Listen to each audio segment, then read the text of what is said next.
Dear teachers, welcome to JSN English Learning. We are with Unit 4 of the revised PGTRB syllabus, and we are beginning a discussion on Lord Alfred Tennyson's often anthologized poem, Ulysses.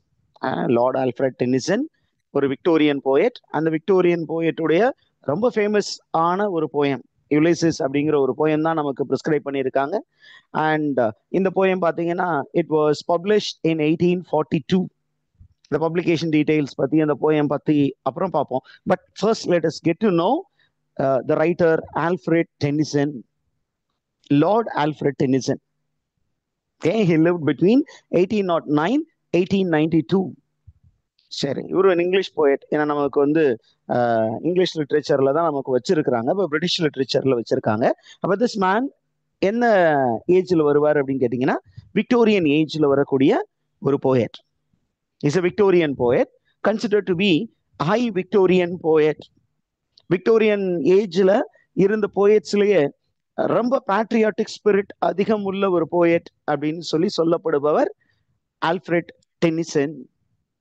அதுக்கு எந்த poem வந்து மேற்கோளிட்டு சொல்லப்படுகிறது அப்படின்னா இவருடைய இந்த ஒரு poem இருக்கு இல்லையா, the charge of the light brigade. That speaks about how patriotic Ulysses, what to say, Lord Alfred Tennyson was. தேசபக்தி மிகுந்த ஒரு மனிதர். ஓகே, சரி, அவருடைய ஃபேமிலி பேக்ரவுண்டு கொஞ்சம் நம்ம படிக்கணும். ஏன் அப்படின்னு கேட்டீங்கன்னா there is a lot of complication in his family life. அவருடைய ஃபேமிலியில அப்ரிங்கிங்லேயே நிறைய பிரச்சனைகள் இருந்திருக்கு. ஆனா அந்த பிரச்சனையிலிருந்து தப்பி ஓடி ஒரு பெரிய அளவுக்கு சாதித்த ஒரு மனிதர், அது டென்னிசன், ஆல்ஃப்ரெட் டென்னிசன்.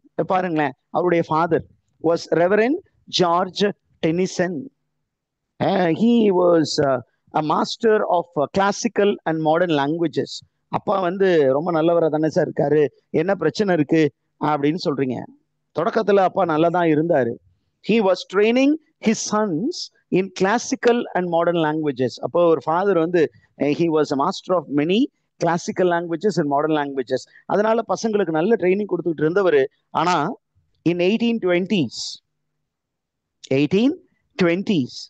அப்போ ஒரு ஏறக்குறைய 1809 பிறந்தாரு. 1820கள் அப்படின்னா ஏறக்குறைய ஒரு 10-12 வயசுல என்ன ஆயிடுச்சுன்னு பாத்தீங்கன்னா his father suffered mental breakdown.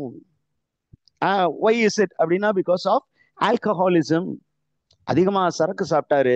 சரக்கு சாப்பிட்டதுனால போதை தலைக்கு ஏறி அப்பப்போ என்ன பண்ணாரு, he was having mental tantrums, okay, mental breakdown, and because of which he was indulging in violent quarrel.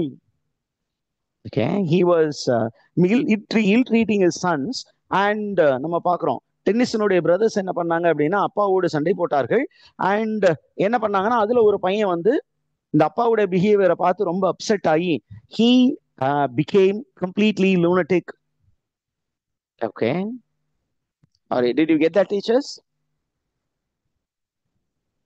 இவரு கூட பிறந்தவங்கள நிறைய பேர் இருந்தாங்க. அதுல ஒருவர் வந்து என்ன ஆயிட்டாரு, மென்டல் அசைலத்துக்கே போற அளவுக்கு மென்டலி அப்செட் ஆயிட்டாரு. இன்னொருத்தர் என்ன பண்ணாரு, இந்த மாதிரி ஒரு ட்ராமாட்டிக் சுச்சுவேஷன் இருந்ததுன்னா, இந்த மாதிரி ஒரு ப்ராப்ளமேட்டிக் சுச்சுவேஷன், அப்பா குடிகாரரு, அம்மாவை பத்தி நமக்கு ரொம்ப அதிகமான விஷயங்கள்லாம் தேவை இல்லை, நமக்கு அப்பாவை பத்தி தெரிஞ்சுக்கிட்டா போதும். அப்பா இவ்வளவு மோசமா இருக்காரு அப்படின்னா அது அங்க வளரக்கூடிய பசங்க வந்து நிறைய மென்டல் ப்ராப்ளத்தோட வருவாங்க. அப்போ இவர் என்ன பண்ணாருன்னா இந்த மாதிரி ஒரு சுச்சுவேஷன்ல இருந்து எஸ்கேப் ஆகி he goes away to Trinity College, Cambridge. 1827ல கேம்பிரிட்ஜுக்கு போறாரு. அங்க போய் ட்ரினிட்டி காலேஜ்ல ஜாயின் பண்றாரு. அதே வருஷத்துல அலாங் வித் ஹிஸ் பிரதர், தன்னுடைய சகோதரர் ஒருவர் சார்ல்ஸ், முக்கியமான டீடைல்ஸ் மட்டும் தான் கொடுக்குறேன், அதனால ஃபுல் ஸ்டோரி எதிர்பார்க்காதீங்க, கீ டீடைல்ஸ் நமக்கு தேவைப்படும். அப்ப என்ன பண்ணாருன்னு he brought out a beautiful poem. Okay, and this poem வந்ததுனால என்னாச்சு அப்படின்னா he was inducted into a school of poetry. Cambridge அந்த மாதிரி ஒரு பெரிய யூனிவர்சிட்டிக்குள்ளே இருக்கக்கூடிய உறுப்பு கல்லூரியில இவர் படிச்சிருப்பாருன்னு வச்சுக்கோங்களேன். இப்ப இருக்கிற மாதிரி கான்ஸ்டியூவன்ட் காலேஜ், அந்த மாதிரி ஒரு உறுப்பு கல்லூரி அப்படிங்கும்போது அங்க பாத்தீங்கன்னா எல்லாமே இன்டெலெக்சுவல்ஸ் ஃப்ரம் இன்டெலெக்சுவல் பேக்ரவுண்ட். அங்க வந்து பாத்தீங்கன்னா among the under graduate there was literary club. Literary club எல்லாம் ரொம்ப காமன் காலேஜஸ்ல. அப்ப அந்த ட்ரினிட்டி காலேஜ் கேம்பிரிட்ஜ்ல ஒரு ஸ்டூடெண்ட் லிட்ரரி கிளப் ஒன்று இருந்தது. அந்த லிட்ரரி கிளப்புடைய பெயர் என்னன்னு கொஸ்டின் வரலாம். It is called Apostles. What is the name of the literary club which was there in Trinity College, Cambridge? Apostles. Apostles. Apostles சீடர்கள், டிசைபிள்ஸ் அப்படிங்கிற ஒரு மீனிங். அப்ப இந்த குரூப்பை வழிநடத்தி கொண்டிருந்தவர் யார் அப்படின்னா ஒரு ரொம்ப ஃபேமஸான ஒரு poet who later became the friend, Arthur Henry Hallam. And Arthur Henry Hallam என்ற அந்த நபரின் நட்பினால இவர் என்ன பண்ணாரு, he was motivated to write more poems. earlier பாத்தீங்கன்னா இவர் இந்த family கண்டிஷனால he was shy, he was reserved, ரொம்ப ரிசர்வ்டா இருந்தார், யாருக்கிட்டையும் பேசாம ரொம்ப தனிமையாக இருக்க ஆரம்பிச்சாரு. பட் இவருடைய கவிதையை பார்த்தோன்னே ஆர்தர் ஹென்றி ஹேலம் வந்து, டே நண்பா நீ நல்ல கவிதை எழுதுற, வா இந்த குரூப்புக்கு வா, நம்ம லிட்ரரி அந்த போயம்ஸ் எல்லாம் டிஸ்கஸ் பண்ணலாம் அப்படின்னு அவருடைய நட்புனால என்ன பண்ணுச்சு அப்படின்னு சொன்னீங்கன்னா இவருக்கு நிறைய நன்மை விஷயம் நடந்தது. ஏன்னா அப்படின்னா தன்னுடைய அந்த கன்சர்வேட்டிவ் மைண்ட் செட்ல இருந்து வெளியில வந்தாரு. தன்னுடைய ஷைனஸை தூக்கி போட்டுட்டு நிறைய மக்களோடு நட்புறவு பாராட்ட ஆரம்பிச்சாரு. And through Arthur Henry Hallam, he got many acquaintance. புதிய புதிய நண்பர்கள் கிடைத்தார்கள். அண்ட் நமக்கு பாத்தீங்கன்னா ஹேலமும் டென்னிசனும் இணை பிரியாத தோழர்களாக மாறினார்கள். And they even toured together Europe in 1830. 1830 என்ன பண்ணாங்க, இவங்க ரெண்டு பேரும் சேர்ந்து நண்பாவா நம்ம ஐரோப்பா கண்டத்தை ஃபுல்லா சுத்தி வரலாம் அப்படின்னு சுத்தி வந்தாங்க. திருப்பியும் ஒரு சில நாடுகள் போனாங்க, திருப்பியும் ரிட்டர்ன் ஆயிட்டாங்க டு டூ தேர் ஸ்டடீஸ். திருப்பியும் 1832 they went on a continental tour, but a tragedy struck again. என்ன அப்படின்னா this time நம்ம ரைட்டர் இருக்கார் இல்லையா ஆல்ஃபிரட் டென்னிசன், அவருக்கு ரொம்ப க்ளோஸா இருந்த ஒரு நபர் யார்? Arthur Henry Hallam. Arthur Henry Hallam. He passed away and this man was very much trouble, and you find that he wrote a famous elegy in 1850. 1850 ஒரு ஃபேமஸான எழுச்சி எழுதினாரு. யாருக்காக அப்படின்னா Arthur Henry Hallam. Not a simple elegy, elegy which had many mythological references, நிறைய classical ரெஃபரன்சஸை use பண்ணி அந்த ஒரு போயமை வந்து எழுதினாரு. யாருக்காக எழுதினாரு எலிஜி அப்படின்னா இரங்கற்பா. இந்த இரங்கற்பா யாருக்காக? தன்னை மோட்டிவேட் பண்ண தனது உயிர் நண்பன் ஆர்தர் ஹென்றி ஹேலம் என்பவருக்காக.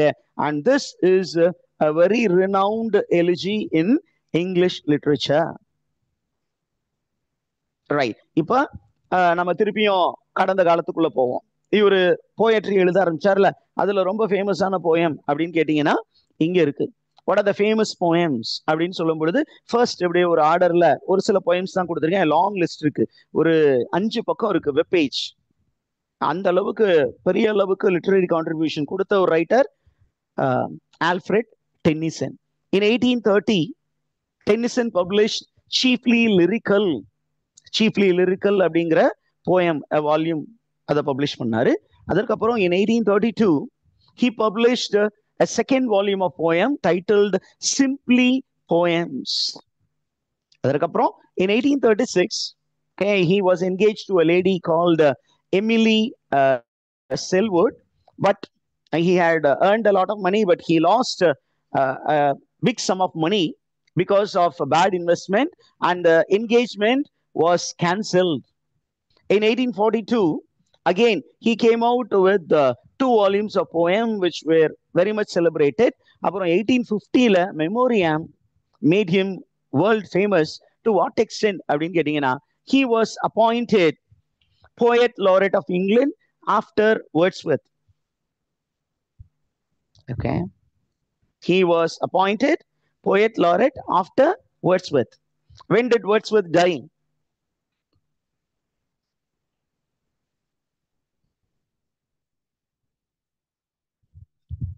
கரெக்டா சொல்லுங்க பார்க்கலாம். 1850. 1850. And he remained as a poet laureate from 1850 till the year almost 1892, till his death. 1892 வரைக்கும் poet laureate இருந்திருக்காரு. இது வந்து ஒரு பெரிய honour.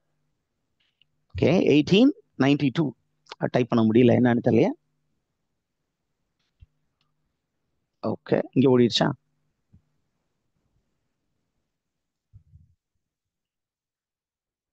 Okay, let's leave it.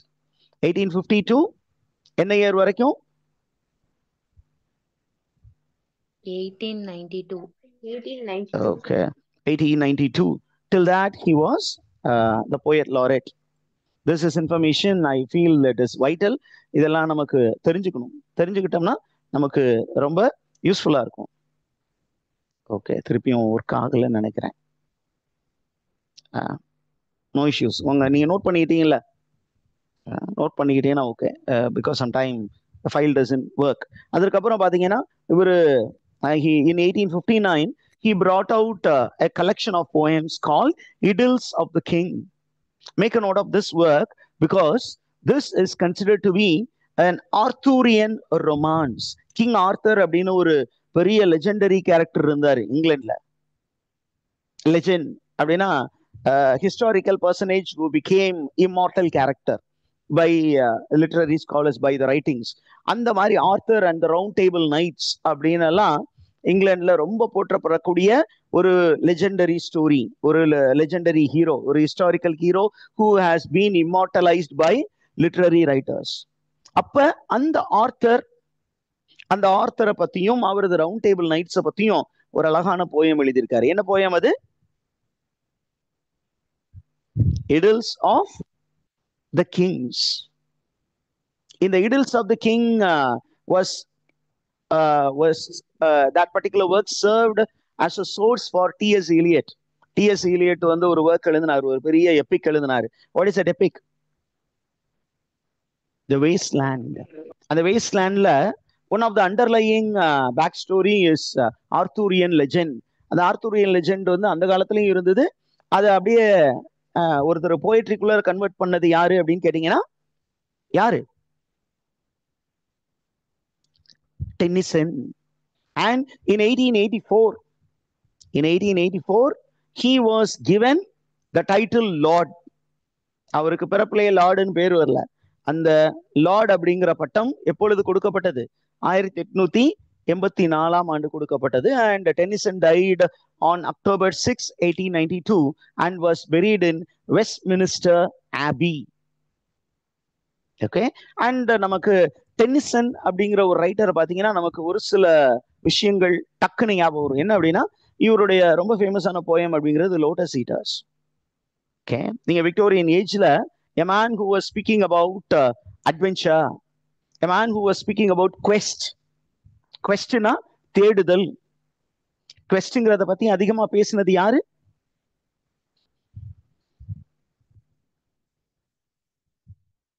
quest அப்படிங்கறத பத்தி அதிகமா பேசினது யாரு? Lord Alfred Tennyson. And the Lotus Eaters அப்படிங்கிற ஒரு poem, it is against being idle. ஐடிலா இருந்துடக்கூடாது. என்ன பண்ணணும்? we need to be adventurous, we need to explore life to the end.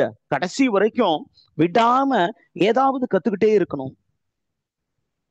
Okay, அப்படிங்கிற ஒரு போயம் பாருங்க. அவர் ஒரு சில போயம்ஸ் எல்லாம் ரொம்ப ஃபேமஸான போயம்ஸ் எல்லாம் தூக்கி போட்டு வச்சிருக்கேன். என்ன அப்படின்னா பிரேக் பிரேக் பிரேக் அப்படிங்கிற ஒரு போயத்துடைய ஆத்தர் யாருன்னு நெட்ல அடிக்கடி கேட்ட question. The charge of the light brigade அப்படிங்கிறது ஒரு ஃபேமஸான இன்சிடென்ட் இங்கிலீஷ் ஹிஸ்டரியில. அந்த ஹிஸ்டரியில இங்கிலீஷ் சோல்ஜர்ஸுடைய பேட்ரியாட்டிக் ஸ்பிரிட், அதை பேஸ் பண்ணி ஒரு போயம். அடுத்தது பாருங்க, 1847ல டியர்ஸ் ஐடில் டியர்ஸ் அப்படின்னு ஒரு போயம் எழுதுறாரு. அதுக்கப்புறம் யூஜி சிலபையில ஒன்னு யுலிசிஸ் வரும், இல்லைன்னா இந்த லோட்டஸ் ஈட்டர்ஸ் வரும், இல்லைன்னா இந்த Charge of the light Brigade அல்லது லேடி ஆஃப் த ஷாலட்டாவது வைப்பாங்க.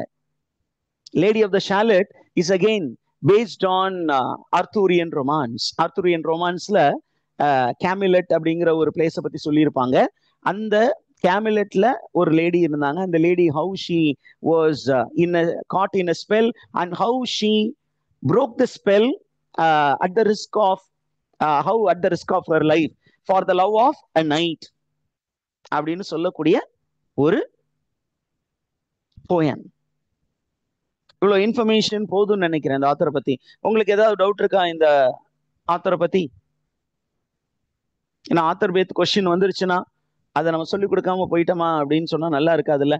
அதனால ஆத்தரையும் கொஞ்சம் முக்கியமான டீட்டெயில்ஸ் என்னென்னலாம் கேட்பாங்க அப்படிங்கிறதையும் சொல்லிட்டேன். Shall we now move on to the poem?